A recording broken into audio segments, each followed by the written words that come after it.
What's up, dudes? Welcome back to my YouTube channel. Today, we are theorizing the country called Mauritania.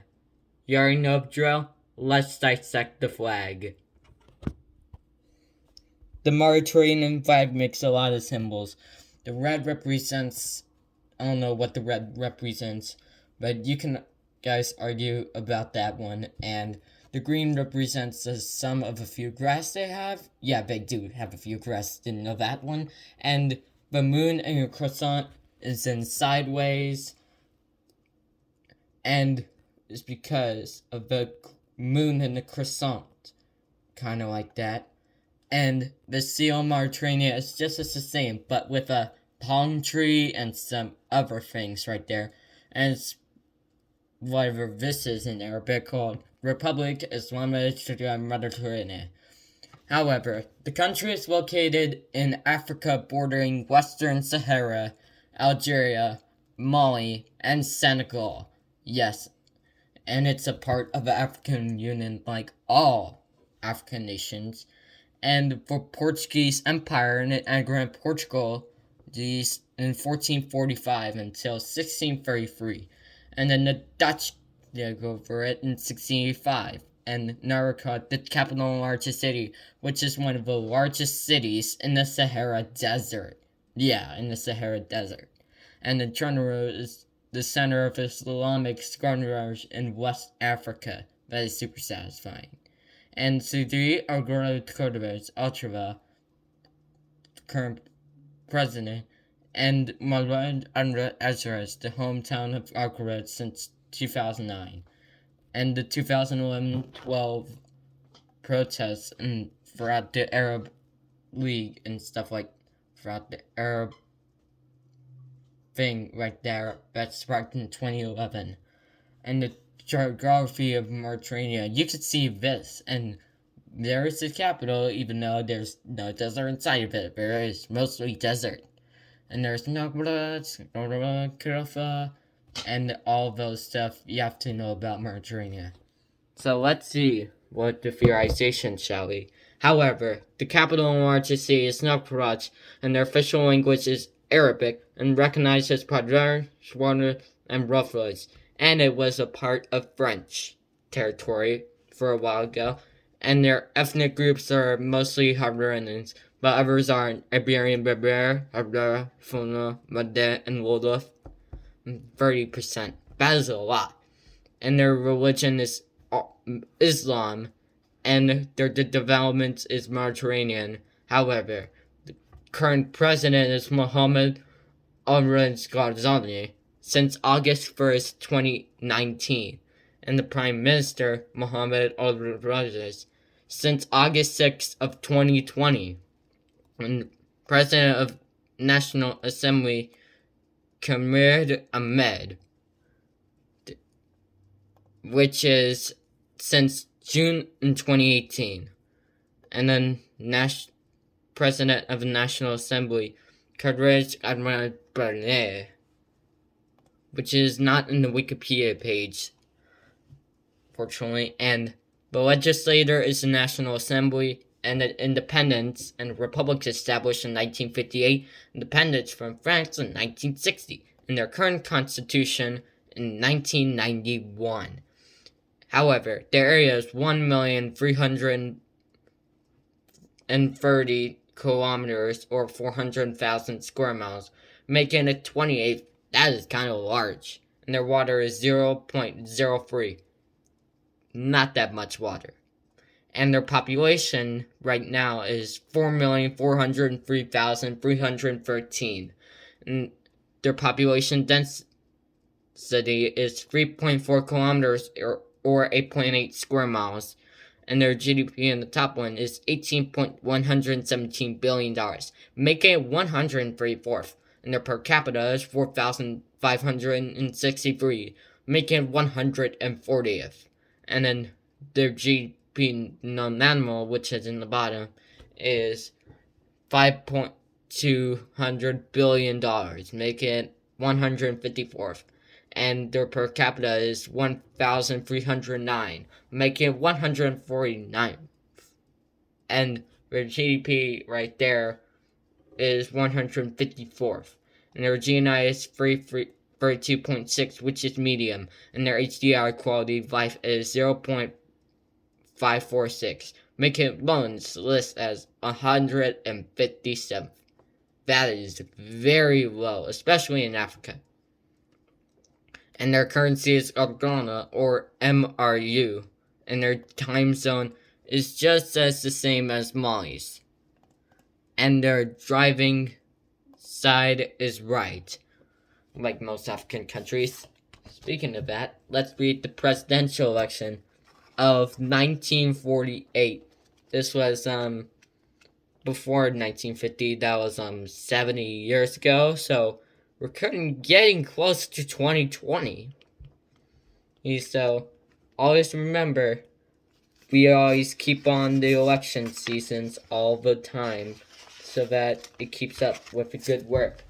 So let's read it today. And hold on just a little bit.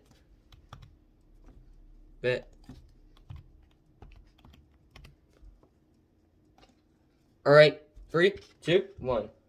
The 41st presidential election in American history took place on November 2nd, 1948. After Franklin Roosevelt died, Harry Truman took over as president. Soon after, Nazi Germany surrendered to the Allied forces. Now there are all eyes on the Pacific theater, the war in Japan. Clearly, the suffering, it didn't seem they were going to surrender anytime soon. I mean, Japanese pilots were conducting suicide attacks known as kamikaze, aimed at warships. While some historians debate whether the Japanese government was actually going to surrender in the summer of 1945, Truman took action and decided to drop the first and only atomic bombs that has ever dropped in another country. And the bombs were Hiroshima and Nagasaki. And Little Boy and Big Boy. And he did it to end the war quickly and tried to save lives of millions, both Americans and Japanese, who kept fighting over eyes. While people still debate whether or not the action was justified, it's hard to deny the blow was Truman's worked. And it worked! Japan finally surrendered. Shortly after, Americans dropped 2 atomic bombs on Hiroshima and Nagasaki. The war was over, and Truman made a point that not to make the same mistakes after were made in World War I. Instead of punishment, Truman called for aid. He pushed the Marshall Plan, which gave Americans give money to Western European countries to help them rebuild their economies after the war. They would also help rebuild Japan. Truman's presidency was a huge turning point for world affairs since World War II was over, but now there is fueling in the Cold War. With the Soviet Union, Truman was cold with Joseph Stalin the moment he took over, and some argue he even helped start the Cold War when he started relationships with the Soviet dictator who can claim anything. It's not like Stalin was a lovable kitty cat or anything. Truman's foreign policy objective became famously known as the Truman Doctrine, a main objective to defeat communism whenever it appeared. Truman called for aid resistance movements in Turkey and Greece, while communist revolutions threatened and supported the Berlin airlift, which countries in the Soviet Union even more upset with the United States. Back home, Truman has first president to ever call it civil rights legislation, disintegrating the armed forces. I had several quotes by Truman that say he was pretty racist, but maybe he just did this to get the black vote But man, this was a huge step by 1948. Always after that, Truman had a very low approval rate. It seems like not many people loved him more than FDR. And not only that, is run, was turning against him. They tried to nominate Dwight D. Eisenhower, the World War II hero and former chief of staff of the U.S. Army, to be nomination, but he declined. But there was some candidates we have to explain. So here are the candidates. Harry S. Truman picked Alvin W. Barkley, who is the Senate Majority Leader and a U.S. Senator from Kentucky. And the Republican candidate is Thomas E. Dewey, Republican governor of New York. He still holds it. And then Earl Warren, he picked Earl Warren, which is the governor of California at that time, as his running mate. And here's one of the candidates we all know about. It's one of those third parties we all know that, Dixiecrats, known as Strom Thurmond, the senator from South Carolina. And also, so let's see results, shall we? And here are our results.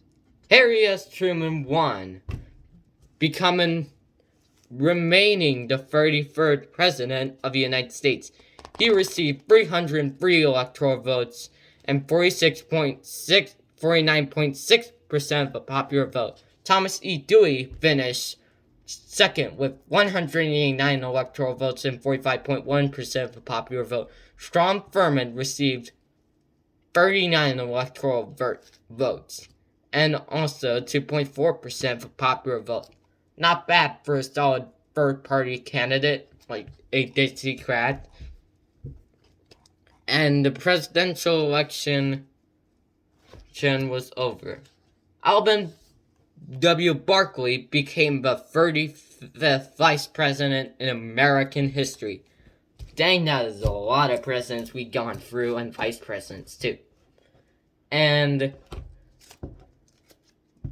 that was it for a book. And so, thank you for watching this video. Hope you have an amazing day, a great day, and I'll see you next Thursday.